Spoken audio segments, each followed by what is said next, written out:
to know, a ballot audit appears imminent in one Georgia county, according to a Real Clear Negotiation and Investigation report. Here's One America's Scott Wheeler.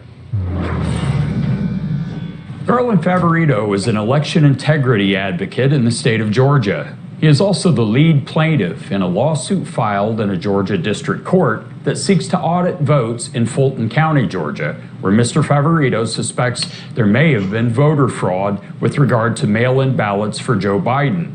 He joins us now. Welcome, Mr. Favorito. Hey, thank you, Scott. It's good to be on. I appreciate your interest in their story here. First of all, what exactly happened in Fulton County and what makes you suspicious?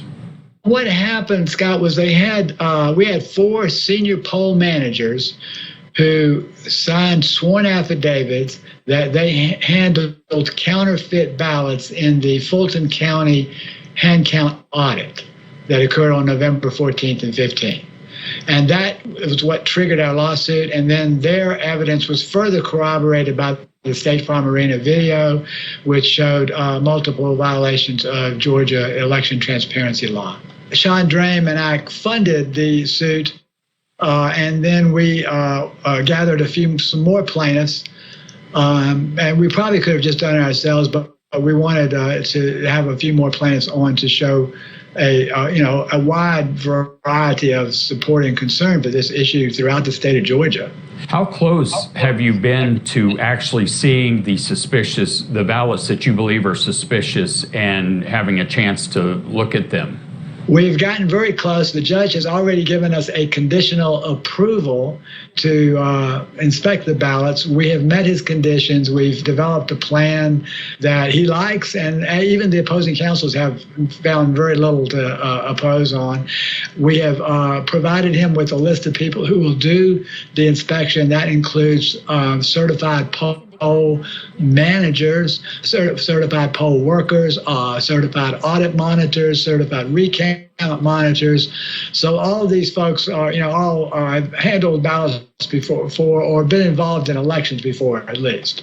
Do you have a figure of the number of ballots that you believe might be fake? Is there a number that you've discovered? We don't know the count because they won't let the audit monitors get close enough to inspect the ballots. The audit monitors could only get about 6 feet from the table, which is not close enough to determine whether a ballot is valid or not. So we believe, based on one of the affidavits, that it would scale into the tens of thousands. So that would change the election results in Georgia?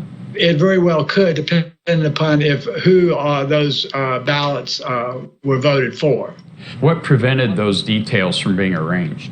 A new round of motions to try to stop this lawsuit. We were already, before this May 28th, the Secretary of State and Attorney General of Georgia attempt to file an amicus brief to shut down the inspection. The judge didn't buy their brief. It had a lot of issues with it and false information in it.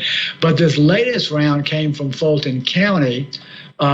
Fulton County's filed a kind of a last-ditch Hail Mary attempt to throw a few more motions in to prevent us from doing the inspection. Does this give you some indication that they don't want those votes to be examined? Not just an indication, there is just an overwhelming desire that they don't want us to look at what we think could be counterfeit ballots. It's amazing.